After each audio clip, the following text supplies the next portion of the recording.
تو اللہ اللہ، اللہ سے بڑا سچا کون ہے؟ اور اللہ سے بڑھ کر حقیقت حال سے باخبر کون ہے؟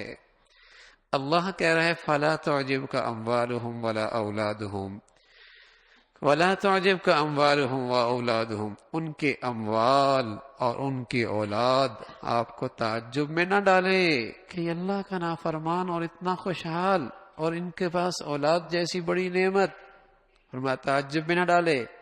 انما یرید اللہ ان یعذبہم بہا فی الدنیا، اللہ انہی چیزوں کی وجہ سے دنیا میں بھی ان کو عذاب میں رکھنا چاہتا ہے۔ یہ جو گنتی ہے نا، 1 سے 2، 2 سے 3، اور اسی میں زندگی گزر گئی، کوئی خبر کوئی نہیں جانا کہاں ہے، اسی الجھن میں ایسی زندگی گزری، کوئی خبر نہیں میری منزل کہاں ہے، کہاں سے آیا ہے، کیوں آیا ہے، کہاں جانا ہے۔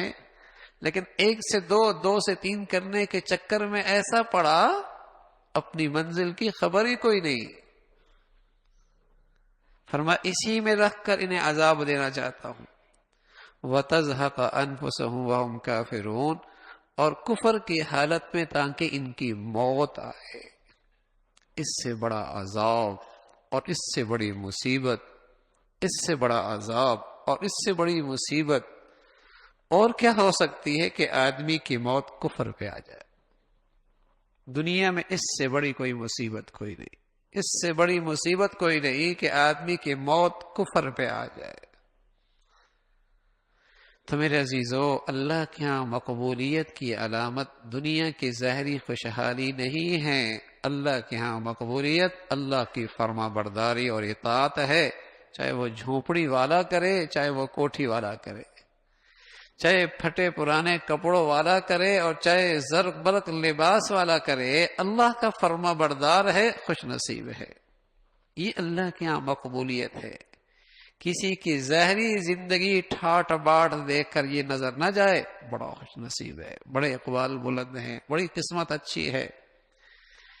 یہ تو قارون کو دیکھ کر اہل دنیا نے کہا تھا، یہ تو قارون کو دیکھ کر دنیا پرستوں نے کہا تھا۔ فخرج على قومه في زینتی قال الذين يريدون الحیاة الدنیا یا لیت لنا مثل ما اوتی قارون۔ جب قارون اپنے ٹھاٹ باٹ کے ساتھ آگے پیچھے نوکر چاکر اور زرق برق لباس، شاندار سواری، سر پہ رکھا سونے کا تاج، جب اس شان سے اپنے محل سے نکلا، قال الذین یریدون الحیاۃ الدنیا، دنیا پرستوں نے جب اس کی یہ ٹھاٹ باٹ دیکھی کہنے لگے یا لیت لنا مثل ما اوتی قارون، ہائے کاش کہ ہمیں بھی یہ ملا ہوتا۔ رال ٹپکنے لگی، اس کی دنیا کی یہ ٹھاٹ باٹ دیکھ کر رال ٹپکنے لگی، کہنے لگے یا لیت لنا مثل ما اوتی قارون، ہائے کاش کہ ہمیں بھی یہ ملا ہوتا۔ آگے کہنے لگے انہ لذو حظ عظیم، بڑا نصیب والا ہے، بڑا ہی نصیب والا ہے، کیا زندگی ہے مزے کی۔ وقال الذین اوتوا العلم ویلکم، جنہیں اللہ نے علم کی حقیقت عطا فرمائی تھی، علم کا نور عطا فرمایا تھا، دین کی سمجھ عطا فرمائی تھی، کہ ویلکم، تف ہے تم پہ، ویلکم تف ہے تم پہ، تم کس شخص پہ رش کر رہے ہو جو دنیا میں اللہ کے غضب کا نشان ہے، جو دنیا میں اللہ کی ناراضگی کی علامت ہے، تم کس شخص پہ رش کر رہے ہو؟ خوش نصیب، خوش نصیب جس کے اقبال بلند، وہ تو وہ ہے جو کل کی زندگی کا سامان اس دنیا میں کر رہا، جو کل کی زندگی کا سامان اس دنیا میں کر رہا ہے، یہ خوش نصیب ہے۔ اللہ رب العزت دین کی صحیح سمجھ نصیب فرما دے، دین والی زندگی نصیب فرما دے، اسی ایمان پر خاتمہ عطا فرمائے، اللہ عمل کی توفیق نصیب فرمائے۔